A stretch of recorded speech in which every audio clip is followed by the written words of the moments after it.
शीतकालीन सत्र के दूसरे दिन विधानसभा में बोलते हुए हरियाणा के सीएम मनोहर लाल खट्टर ने रोजगार के अवसरों, नौकरियों में ट्रांसपेरेंसी और एक मजबूत शिक्षा ढांचे के जरिए से नागरिकों को सशक्त बनाने पर जोर देते हुए केंद्र सरकार के प्रति अपनी सरकार के ओपिनियन को स्पष्ट करते हुए नौकरियों के मुद्दे पर कहा कि भाजपा के नेतृत्व वाली सरकार ने ग्रुप ए और ग्रुप बी पदों के लिए लगभग 11,500 और ग्रुप सी और डी पदों के लिए 1,06,000 भर्तियां की हैं। इसके अलावा ग्रुप ए और ग्रुप बी के 3200 पदों के लिए एडवर्टाइजमेंट जारी किए गए और ग्रुप सी और डी के लिए लगभग 61,000 एडवर्टाइजमेंट अभी पाइपलाइन में है। इस तरह से उनकी सरकार में कुल 1,67,000 भर्तियां अभी और की जाएंगी। इसके अलावा हरियाणा के सीएम ने राज्य की बेरोजगारी के आंकड़ों पर विपक्ष की तरफ से दिए जा रहे बयानों को पूरी तरह से बेबुनियाद बताया। हम जो लगातार जो भर्तियां कर रहे हैं उन भर्तियों में तुलना जरूर करनी पड़ेगी, क्योंकि आखिर तुलना से पता लगता है कि कितनी कितनी भर्तियां कैसे कैसे की गई हैं। तो हमारे स्टाफ सिलेक्शन कमीशन की और एचपीएससी की जो भर्तियां हुई हैं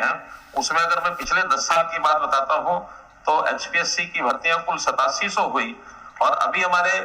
लगभग 9-9.25 साल ही हुए हैं, अभी समय और शेष है, उसमें भी और जो भर्तियां होंगी उसका अलग से डिटेल है। तो अभी 11,500 भर्तियां हमारी हो गई हैं और एक प्रश्न बलराज कुंडू जी ने पूछा हुआ था तो वो जरूर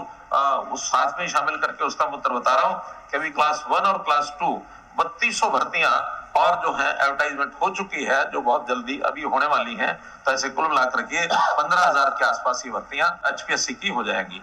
ऐसे स्टाफ सिलेक्शन कमीशन में पिछले 10 वर्ष में 93,000 भर्तियां हुई थी और अभी हमने 9 वर्ष 9 वर्ष के अंदर 1,06,000 भर्तियां ये हम कर चुके हैं। और इसके अलावा 45,873 ग्रुप 3 की यानी सी की ग्रुप सी की भर्तियां, उसका सीटी टेस्ट हो गया है। ये अलग बात है कि उसमें से कोर्ट के अंदर कुछ केस गए हुए हैं और खास करके हम जो एक लाभ सोशो इकोनॉमिक जो क्राइटेरिया के माध्यम से 5 अंकों का जो हमने लाभ देने की बात कही थी गरीब परिवारों को जिनके घर में एक भी नौकरी नहीं है या जो अन्य कुछ क्लासेस हैं, उसको लेकर के और कुछ आपत्ति कुछ एप्लीकेंट्स ने लगाई हुई है और बहुत जल्दी उसका मैं समझता हूँ फैसला हो जाएगा। तो 48,873 तो ग्रुप सी की भर्तियां होंगी और ऐसी ग्रुप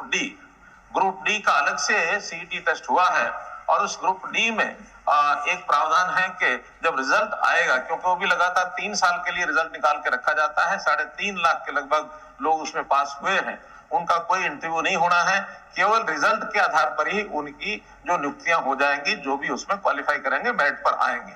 उसमें प्रावधान ये है कि जब रिजल्ट निकालना होगा उस समय हमारे पास कितनी रिक्वेशन देंगे उसके हिसाब से और वो भर्तियां होंगी। चीफ सेक्रेटरी ऑफिस ने वो रिक्वेशन देनी है। अभी तक चीफ सेक्रेटरी ऑफिस में डिफरेंट डिपार्टमेंट्स की ओर से 13,657 भर्तियों की रिक्वेशन तो जा चुकी है, लेकिन मुझे लगता है कि रिजल्ट कुछ समय के बाद आएगा, तब तक 1,500-1,500 और भी रिक्वेशन आ सकती है। तो लगभग 15,000 भर्तियां वो आने वाले 6 महीने में ये और हो जाएंगी। तो ऐसे 15,000 ये होंगी और 1,06,000 हम पहले दे चुके हैं। 15,000 और 45,000 ग्रुप थी, तो कुल मिलाकर के 60,000 भर्तियां ये होंगी। तो इस 10 साल में हमारा अनुमान है 1,67,000 भर्तियां ये ग्रुप सी और डी की ये हमारी कंप्लीट हो जाएंगी। हम जो लगा